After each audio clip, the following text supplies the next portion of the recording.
Whaftai tele I lau whionga le whongwhitalai mo le awanoa. E au lava no mātou whatulou. Ma o lea e pe ia iwa atapu. Whatai baunga o ao. Pa ia mamalu o Samoa. O le ao mamala e le whasonga o ao ma le atu wholasa. O le pa ia masaa e le avea a mata mai lava I saua se e pa ia le analenga. I le awhiota puai. O whionga le ao mamalu o le malo ma lau masiofo.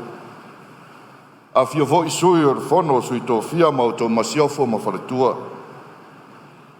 Fio lau whionga le whamasinsili ma le whasenga o li I matamai tai o le whamasinonga. Fio lau whionga le li palmia, o whionga le sui palmia. Whionga I minista ma sui minista o le kapeneta. Fio lau whionga le tai o le tuangai. A mai se o whionga le whongwhetalai ma le malu, sui ma malu uma, Palemene o Samoa. Pa ia lava wā tama ma ainga ma la tū tama, le usonga tū mua mapule, I tū au ma la taua, ainga le taima le waa o whonti.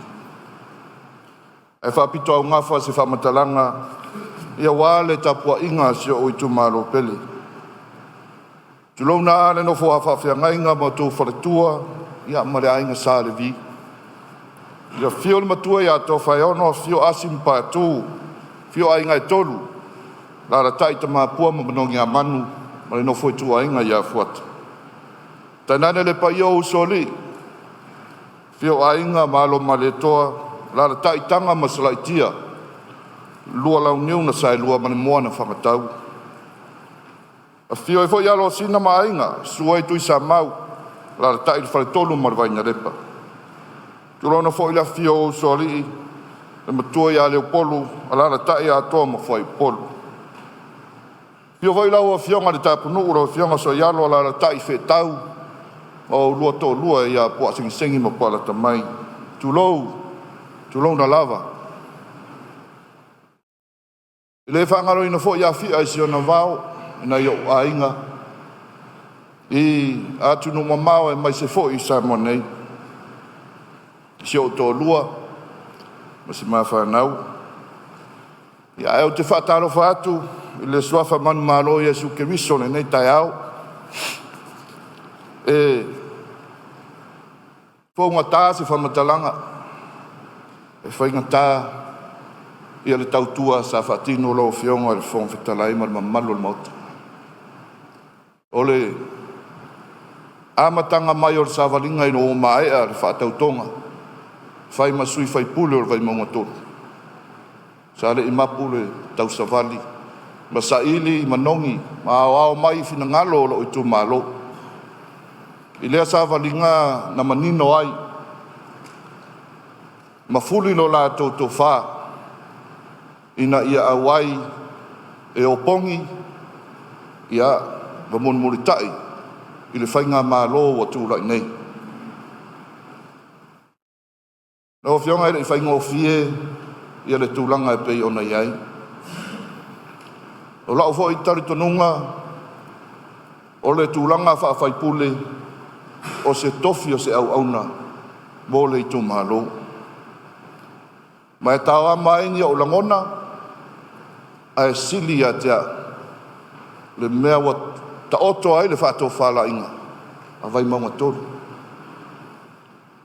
Le mea lea wā lai ona o uia la umar tu la whonu, a wala e tatau ona whaatinu, ina ia whaamalia I nai, le tō whā wa mahea ona whaalele, ia tupu matamali, mai se vai whale tua matausi, e o ai le tupulanga talavou, ia mātou whailoa inga sa whaatinu, lea o savalia I le so. A o whionga I le whongwhetalai, a mai se o tu malofo o whawhangwha mai. A wānginga I lunga le ea, I upenga ta whailangi, ia le telefo I o Māsal Salonga. A o te tau tino atu I luma o le atua I le so, e le ai se taui, po se whaamanu ianga tūlanga ese, wa ofo ina mai o te whaia ele nei whai unga. Fua lava le nei whai unga e tusa ai ma le tautonga ina ia tautua lo tu malo i le mea au pito sili i le tūlanga whawhaipuli. O mori atu ai fo i la mātou anganga whaaftai tele i la au tau tapua inga mai se au tau te talo a o alo whaiva lau tau tama whanau whaananga mai au whaia malo mo nei masina ua mawai atu. Vele nei lao ni avanoa mori foi whaaftai tele e fionga le taitai o le tuangai ma le ai tuan mota tu sai ma avanoa sa mātou mafutai. Ia, roi tu maro pele vai mamatolu e le whai mofie e le tau lava o le savaliatu i le si tuan mota. Ai au lava pe ono tau si le fia le a whaamaria ina umai tu o le tūla fonu.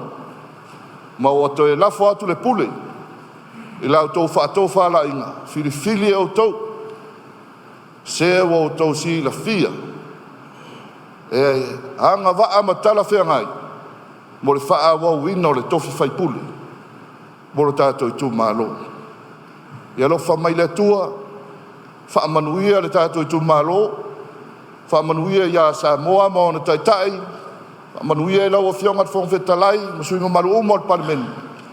Ala a mātou se e tuangalu, tapua ia o tau whaiva maranganga whaaloalo, whaafitai.